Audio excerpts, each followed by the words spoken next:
रविवार का दिन आता है और पूरे घर को होटल याद आती है। रविवार का दिन आता है और पूरे घर को 3 स्टार 5 स्टार 7 स्टार होटल याद आती है कि आज तो संडे है, छुट्टी है, आज हम होटल में जाएंगे।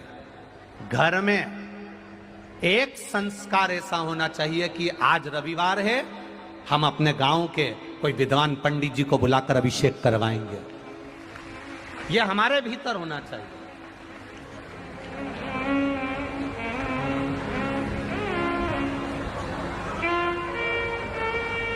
आज रविवार है, हम कुछ भगवान की अविरल भक्ति पूरा परिवार मिलकर हम भोजन करने के लिए होटल में जा रहे हैं।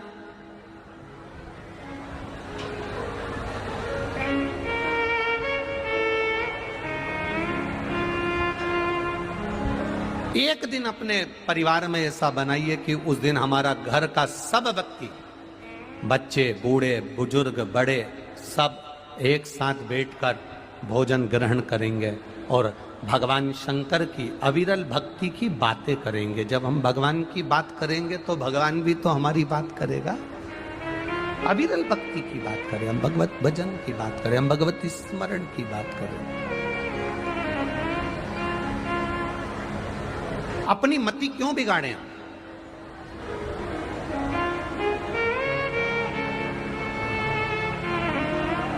हम अपनी बुद्धि को, अपने चित्त को क्यों बिगाड़ रहे हैं?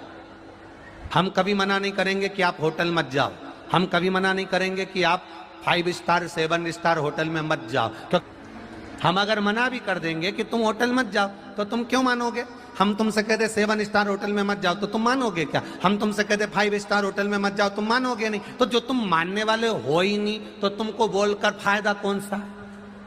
इसलिए तुमसे कह रहे हैं, तुम 5 स्टार होटल में भी जाओ, मना नहीं है, 7 स्टार होटल में भी जाओ, मना नहीं है, खूब होटल का खाओ, मना नहीं है। पर निवेदन है, हफ्ते में एक बार अपने परिवार के साथ अपने घर में बैठकर भजन भी करो और भोजन भी करो। हम होटल जाने की मना नहीं करेंगे। आपका मन है, आप जा सकते हो, आपके पास में पूंजी है, आप खूब घूमो, खूब जाओ, खूब घूमो। रविवार के दिन सूर्य नारायण भगवान को जब जल चढ़ाया जाता है, हाथ सिर से 8 इंच की दूरी पर होना चाहिए। जम के बोलिए, सिर से कितना ऊंचा होना चाहिए? 8 इंच ऊपर अपना हाथ होना चाहिए मस्तक से सूर्य को जल चढ़ाते समय। और ना चांदी का, ना स्टील का, ना लोहे का, ना प्लास्टिक का, ना कांच का, ना सोने का कोई बर्तन, ना कांसे का, ना एल्युमिनियम का, ना पीतल का, केवल एक पात्र होना चाहिए, वो है तांबे का। काय का पात्र होना चाहिए? तांबे का पात्र। और सूर्य नारायण भगवान को जब 8 इंच ऊपर तुम्हारा हस्त है और जब हम सूर्य को जल चढ़ा रहे हैं, कैसे जल चढ़ाना है वो भी समझ लीजिए।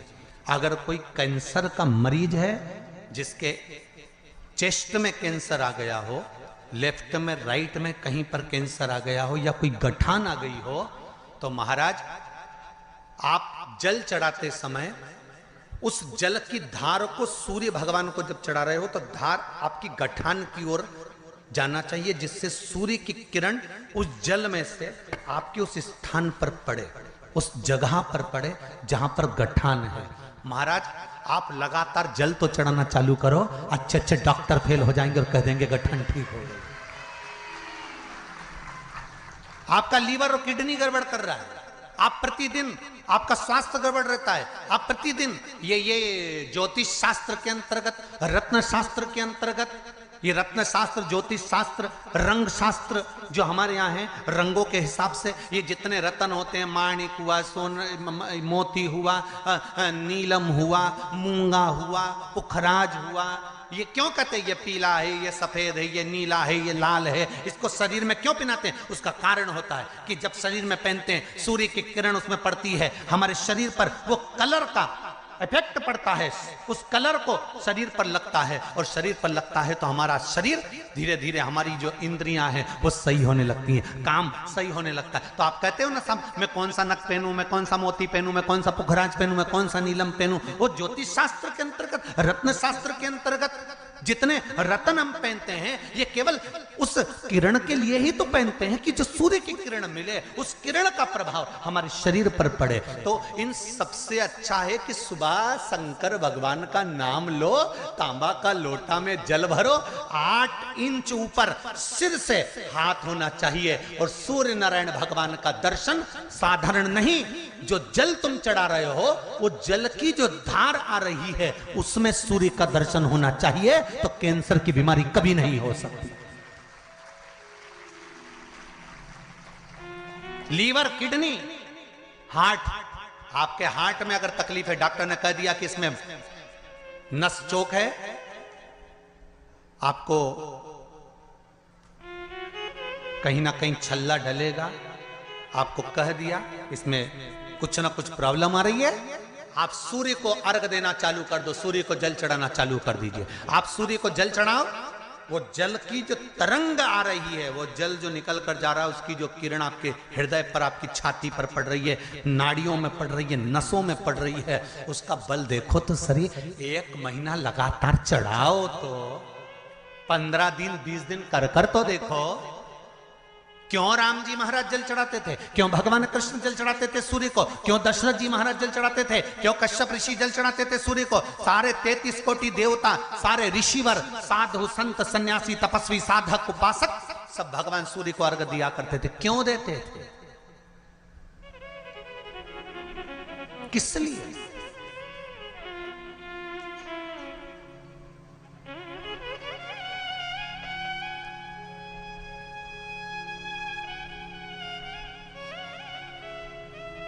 सूर्य नारायण भगवान को जल चढ़ाते समय आपके पंजों की एड़ी ऊंची नहीं होना चाहिए, ध्यान दीजिएगा महाराज।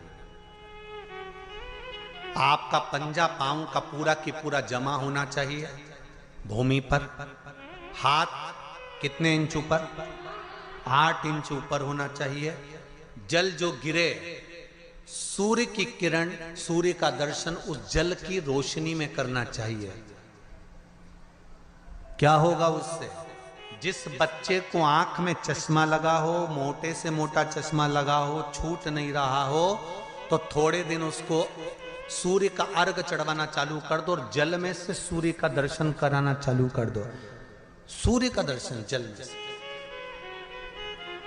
2 महीना 2.5 महीना बहुत है, आंख की रोशनी बढ़ जाएगी, चश्मा हट जाएगा। आप कर कर देखिए। एक प्रश्न हमारे भीतर खड़ा होता है, जब हम सूर्य नारायण भगवान को अर्घ देते हैं, जल चढ़ाते हैं, तो वो जल पृथ्वी पर जब गिरता है तो उसके छींटे हमारे शरीर पर लगते हैं। क्या वो ठीक है? क्या वो श्रेष्ठ है? तो शिव महापुराण की कथा कहती है, जब हम सूर्य को अर्घ देते हैं, सूर्य को जल चढ़ाते हैं, वो पानी जब पृथ्वी पर गिरता है, उसके छींटे हमारे शरीर पर लगते हैं, तो वो श्रेष्ठता का भाव निर्मित करते हैं, वो गलत नहीं हो सकता। कारण अब वो भी समझ लीजिए।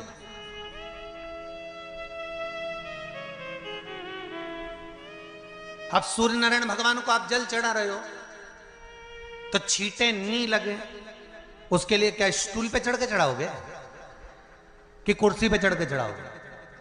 अरे बोलो तो सही। अब कई लोगों के दिमाग में यह बात भरा गई कि हम भगवान को जल चढ़ाते हैं, वो हमारे शरीर में छींटे लगते हैं, जमीन पे से पानी गिरता है, वो हमारे शरीर को छींटे लगते हैं, भगवान को अच्छा नहीं लगता होगा। कौन ने कहा? पहले तो उसको पकड़ के ला।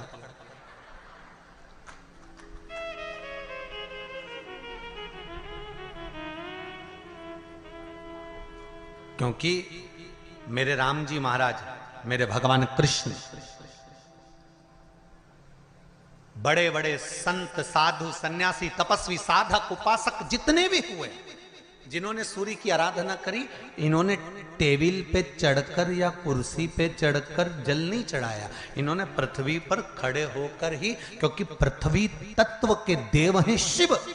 जब हम मृत्यु लोक पर खड़े होकर, पृथ्वी पर खड़े होकर भगवान शंकर का भाग पृथ्वी तत्व को धारण कर कर जल को हाथ में लेकर जब समर्पित करते हैं और जो जल नीचे गिरता है वो शरीर पर अगर लगता है तो हमको उसका आशीर्वाद ही प्राप्त होता है, दोष नहीं लगता। पर लोगों ने इसको विपरीत कर दिया कि कौन ने विपरीत करा? कई लोगों ने इसको विपरीत कर दिया। कौन ने विपरीत करा? तो जो दूसरे धर्म के लोग होते हैं, जिनको हिंदू धर्म से नफरत होती है और जो हिंदू धर्म की पूजन सेवा अर्चना को समाप्त करना चाहते हैं, वो धीरे धीरे धीरे धीरे कहने लगे कि सूर्य को जल चढ़ाओगे तो शरीर में लगेगा, शरीर में लगेगा तो दोष लगेगा। इसको कह कहकर घर घर में सूर्य को जल चढ़ाना लोगों ने बंद कर दिया कि आप जल चढ़ाएंगे तो दोष लगेगा, शरीर पे छींटा लगेगा, शरीर को ऐसा लगेगा।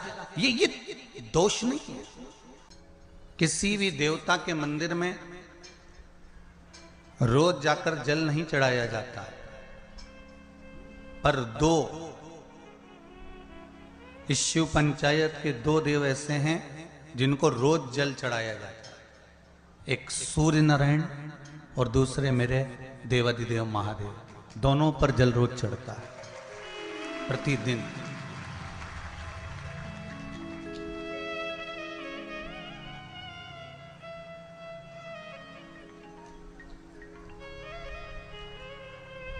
शिव पंचायत में जो दो देव विराजमान हैं, ये कोई साधारण नहीं है महाराज।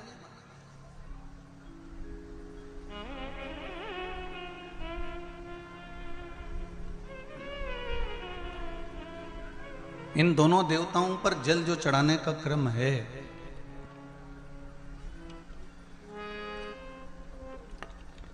और दोनों ही देव, चाहे मेरे भास्कर देव हों, सूर्य देव हों, आदित्य देव हों, चाहे मेरे देव अधिदेव महादेव हों, दोनों पे जल चढ़ाने का महत्व है। आप में से कितने लोग हैं जो सूर्य को रोज प्रतिदिन अर्घ देते हैं? जरा हाथ उठाइए। बहुत सारे हैं। धर लीजिए, बहुत बढ़िया, करना चाहिए।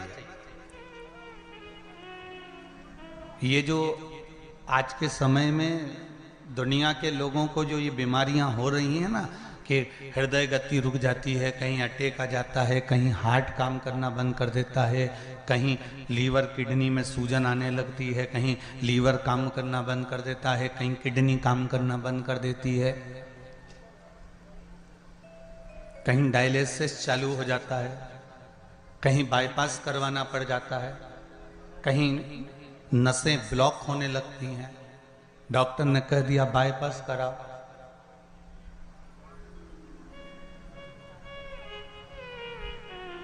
सारी बीमारियों को, सारे रोगों को समाप्त करने का यदि कोई तरीका है, कोई उपासना है, कोई नियम, कोई धर्म, कोई अनुकूल, कोई भगवत सेवा है, तो वो शंकर के शिव पंचायत में जो ये 5 देव विराजमान हैं, इनकी सही तरीके से अगर पूजन को समझ लिया जाए, इनके नियम को समझ लिया जाए, तो ऐसी कोई बीमारी नहीं जिसका इलाज नहीं है। महाराज, अगर समस्या है तो समस्या कितनी भी बड़ी से बड़ी हो, कितनी बड़ी से बड़ी हो, अगर समस्या बड़ी है तो समस्या का हल भी निश्चित है। अगर कोई रोग आया है तो उसकी दवाई है।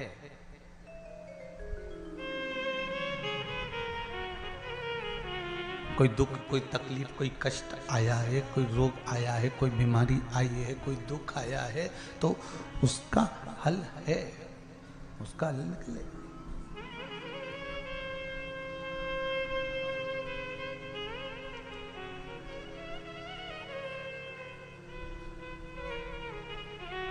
शिव पंचायत को हमें समझना है।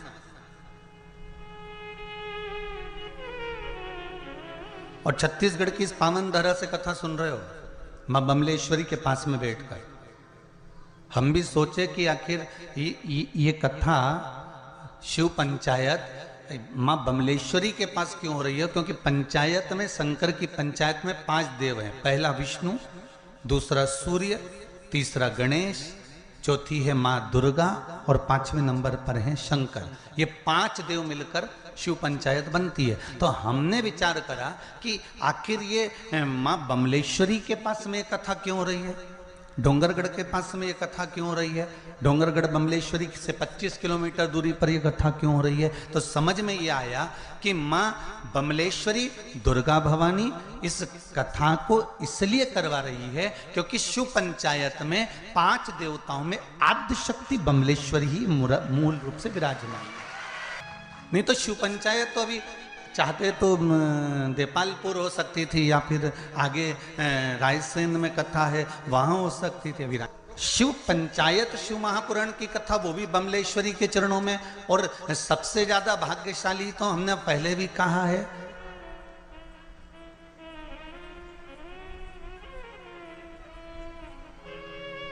और हम तो महाराज केवल इस पोथी और पुराण को लेकर आते हैं और जितना है इसमें खजाना भरा हुआ आपको लुटाने का प्रयास करते हैं कि आप इसको लूट लो, आप अपने पास में इसको रख लो, फिर मौका मिले ना मिले इसको संजो लो, इसको रखिए। इसलिए कहते हैं ना राम नाम के महाराज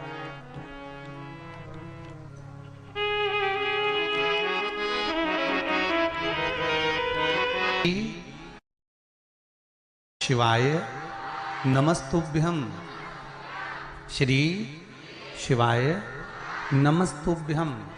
शिव आराधना में अगर हमारा चित्त लगा हुआ, ये जितनी जितनी बीमारियां हैं, फिर निवेदन करूंगा छत्तीसगढ़ की इस पावन धरा से, चाहे हार्ट से जुड़ी हो, चाहे लीवर से जुड़ी हो, चाहे किडनी से जुड़ी हो, चाहे बड़े से बड़ी यहां तक शरीर में अगर गांठ भी पड़ी हुई है, तो इन शिव पंचायत के एक एक देवता का पूजन का विधान समझ लीजिए बस।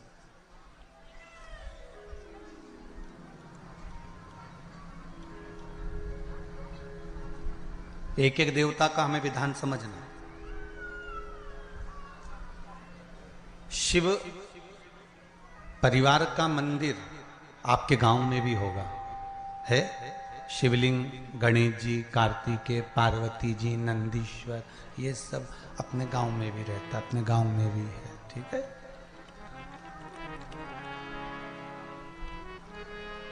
शिव पंचायत बोलते जाओ। 5 कौन कौन? भगवान विष्णु,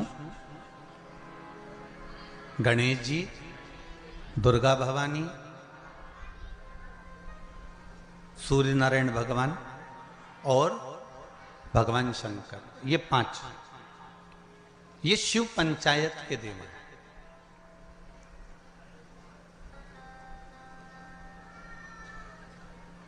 कहते हैं पंच तत्व से मिलकर ये मनुष्य का शरीर बना हुआ है। पंच तत्व से मिलकर ये ब्रह्मांड बना हुआ है।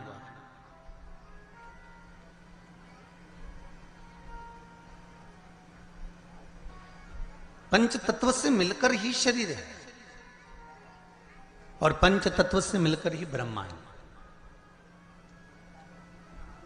5 देव, जब हमारा शरीर छूट जाता है, आत्मा चली जाती है, शरीर जब पड़ा रहता है, तब इसको अग्नि में दिया जाता है। अग्नि में देते हैं तो ये 5 भाग अलग अलग इसके चले जाते हैं। पंच तत्व का शरीर।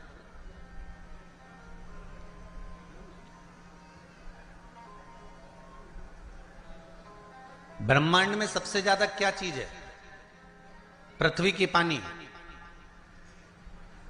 अगर आप नेट पर सर्च करेंगे, निकालेंगे, करेंगे, कहीं सुना होगा तो सबसे ज्यादा है जल। शरीर में भी सबसे ज्यादा क्या है? अरे जम के तो बोलो, जल। सबसे ज्यादा जल। पंच तत्व के 5 देव शिव पंचायत में है। पहले नंबर पर है गणेश, जो जल के देव हैं। काय के देव हैं?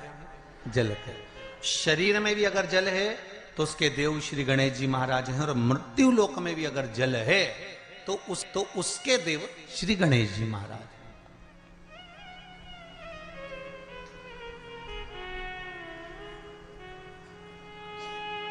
हमारे जीवन में शरीर में जल ज्यादा है, मृत्यु लोक में ब्रह्मांड में जल ज्यादा है, इसलिए सर्वप्रथम किसको बनाया गया? श्री गणेश जी महाराज को। क्यों? क्योंकि ये जल के देव हैं। जिसकी संख्या ज्यादा हो, शरीर में पंच तत्वों में जल की मात्रा ज्यादा है, इसलिए गणेश को प्रधान बनाया गया। हम शिव की आराधना केवल अकेले नहीं कर रहे हैं। फिर एक निवेदन करूंगा आप लोगों को, आप अगर शंकर जी के मंदिर में एक लोटा पानी चढ़ा रहे हो ना, तो ये विचार मत करना कि क्या हमने केवल शंकर जी को चढ़ाया है। शंकर भगवान की जहां कटी होती है, अर्थात जो नीचे की पीठ होती है जिस पे शिवलिंग रखा होता है, वो पीठ है माँ दुर्गा भवानी, माँ आदिशक्ति, माँ जगदम्बा, माँ दुर्गा, माँ देवी। और शिवलिंग जो रखा हुआ है वो शंकर का स्वरूप है। ऊपर से जो जलाधारी में से जल गिर रहा है एक एक बूंद, वो जया, विषहरा, शामरी वारी, दौतली, देव, शिव जी की 5 बेटियां।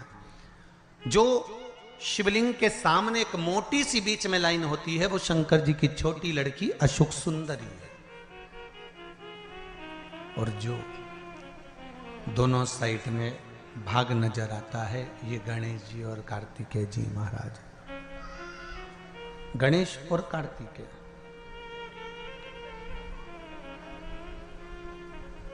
जहां से जल निकलकर बाहर जाता है मंदिर के बाहर की ओर जाता है, वहां और शिवलिंग के पास में 33 कवटी देवताओं का स्थान होता है।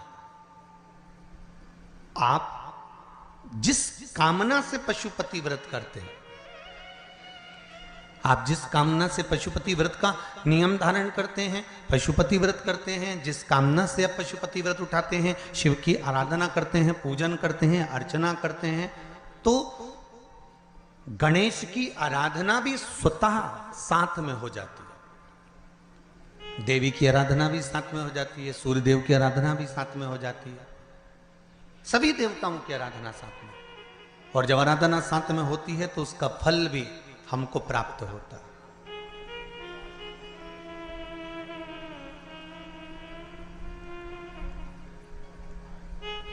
उसका फल भी हमको मिलता है। जैसे शिव पंचायत का पूजन कर कर एक कलश में जल भरकर पुष्य नक्षत्र में, और वो भी गुरु पुष्य में, ब्रह्म मुहूर्त में कलश में जल भरकर 5 बेलपत्री शिव, गणेश, दुर्गा, सूर्य नारायण और विष्णु भगवान, इन 5 के नाम से जब हम कलश के अंदर डाल देते हैं, और डालने के बाद में गुरु पुष्य के ब्रह्म मुहूर्त में सुबह 4 बजे के करीब में हम जहां हमारा मन पड़े वहां पर अगर बोर लगवा देते हैं तो पानी तो निकलना ही होता है। ऐसा हो ही नहीं सकता कि जल ना निकले, जल निकलेगा ही।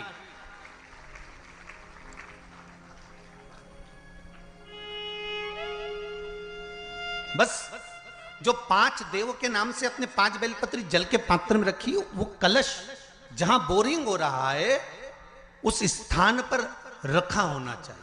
जहां बोरिंग हो रहा है उसके पास में रखा होना चाहिए। कब तक? जब तक वो जल ना निकले, और निकलेगा। पर ब्रह्म मुहूर्त में ही गुरु पुष्य के दिन उसका जल खनन होना चाहिए महाराज। भूमि में से जल के लिए प्रयास होना चाहिए। पंचदेव फिर ध्यान दे लेना। 5 देव कौन से? शिव पंचायत के क्योंकि देवता होने भी जब यज्ञ के लिए जाते हैं, देवता जब अनुष्ठान के लिए जाते हैं, देवता जब युद्ध के लिए जाते हैं, देवता जब किसी कार्य के लिए जाते हैं और जब कार्य के लिए पहुंचते हैं, जब देवता कार्य के लिए जा रहे हैं और लगता है कि यह कार्य पूर्ण नहीं होगा, यह कार्य सफल नहीं हो पाएगा, हम जिस कार्य के लिए निकले हैं इस कार्य में कहीं ना कहीं अड़चन उत्पन्न होने वाली होती है, तो सारे देवता उठकर भगवान शंकर के पास जाते हैं और शिव की पंचायत को लगाते हैं। शिव पंचायत में जैसे ही कोई बात सम्मुख में आकर खड़ी हो जाती है, शिव पंचायत में जैसे ही कोई बात सामने लाकर रख दी जाती है, मात्र कुछ ही क्षण में शंकर भगवान की पंचायत उसको समाप्त कर देती है और कार्य सफल कर देती है। शिव पंचायत का बल बड़ा प्रबल है।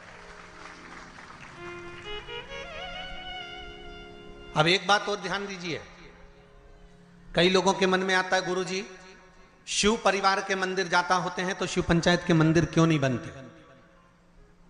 इंदौर में एक मंदिर है, छत्तीसगढ़ में भी एक मंदिर है, उसकी सूचना भी मैं कल उसमें देखेंगे अपने लिंग पुराण के अंतर्गत, तो उसमें निकल जाएगा।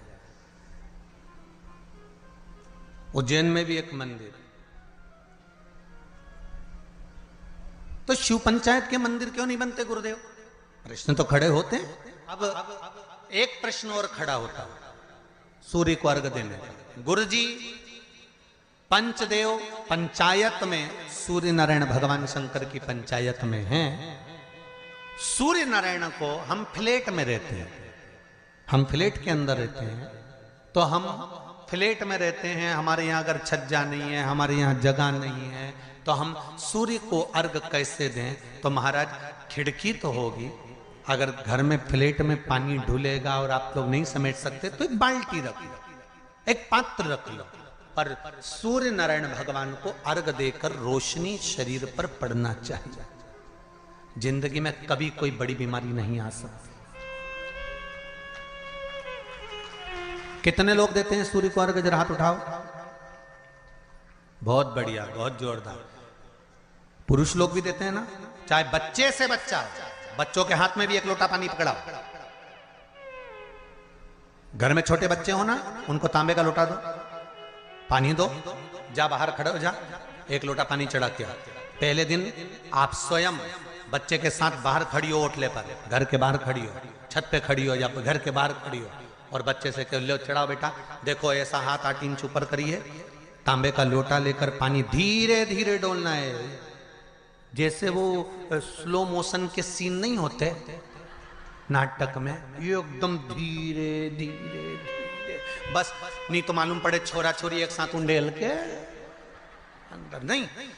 जल चढ़ाते समय उस पानी में से सूर्य की किरण पड़ना चाहिए, सूर्य की किरण। एक बात और कहना चाहूंगा, अगर आप लोग स्वीकार करेंगे तो, अगर कहीं आपको लगता हो कि बच्चा पढ़ने में कमजोर है, विद्या में कमजोर है, रिजल्ट अच्छा नहीं आ रहा, पढ़ने में कमजोर है, वो पढ़े अपनी जगह पढ़े, वो कार्य करे अपनी जगह करे, मेहनत करे अपनी जगह करे। बच्चों को कह दो कि कुछ समय के लिए सूर्य को अर्घ देना चालू कर। सूर्य की किरण जहां पर ब्राह्मण या हिंदू धर्म का व्यक्ति मस्तक पर तिलक लगाता है, भुकुटियों के बीच में उस सूर्य की किरण इस भुकुटी के बीच पड़ना चाहिए, परंतु पानी कम से कम ना करते हुए स्लो मोशन में धीरे धीरे गिरना चाहिए, एकदम धीरे धीरे। तो यहां एक रेखा सूर्य की किरण से पड़ती है,